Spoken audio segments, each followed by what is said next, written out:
আসসালামু আলাইকুম সম্মানিত ভিউয়ার্স।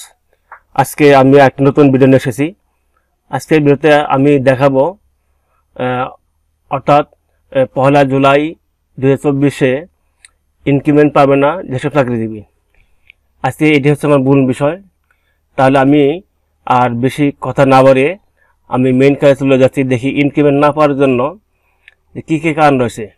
তার মধ্যে একটাই কারণ হচ্ছে যে চাকরির বয়স কম হওয়া, অর্থাৎ 1 বছর কমপক্ষে 6 মাস পূর্ণ না হওয়া, এবং অন্যান্য কারণ থাকতে পারে।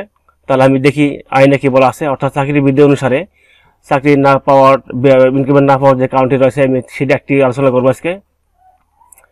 তা আমি চলে যাচ্ছি কি বলে এখানে বলা আছে যে জাতীয় বেতন স্কেল 2015 অনুসারে যে একটি শর্ত দেওয়া আছে ইনক্রিমেন্ট পাওয়ার জন্য, সেটা আমি আলোচনা করছি।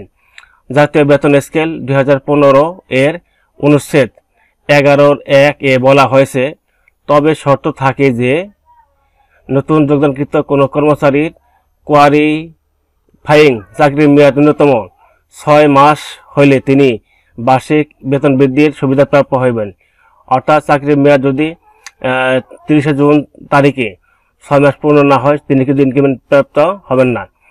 আর এজন্য কমপক্ষে চাকরির মেয়াদ কমপক্ষে 6 মাস পূর্ণ হতে হবে, অর্থাৎ 1 জুলাই পূর্ব পর্যন্ত। এজন্য কোনো চাকরিজীবী যদি আপনার 1 জানুয়ারির পরে বা তার উপরে চাকরি যোগদান করে থাকেন, তাহলে সেক্ষেত্রে ওই চাকরিজীবী কিন্তু 30 জুন তারিখে কিন্তু 6 মাস পূর্ণ হবে না, সেক্ষেত্রে তিনি কিন্তু ইনক্রিমেন্ট প্রাপ্ত হবেন না। সম্মানিত ভিউয়ার্স, যদি এই ভিডিওটি দেখার পর আপনাদের বিন্দু পরিমাণ উপকার আসে, অনুগ্রহপূর্বক আমার চ্যানেলে সাবস্ক্রাইব করে পাশে থাকবেন এবং ভিডিওটিতে একটি লাইক দিবেন এবং অন্যকে দেখার সুযোগ করে দেওয়ার জন্য ভিডিওটি শেয়ার করে দিবেন। ভিডিওটি দেখার জন্য অসংখ্য ধন্যবাদ।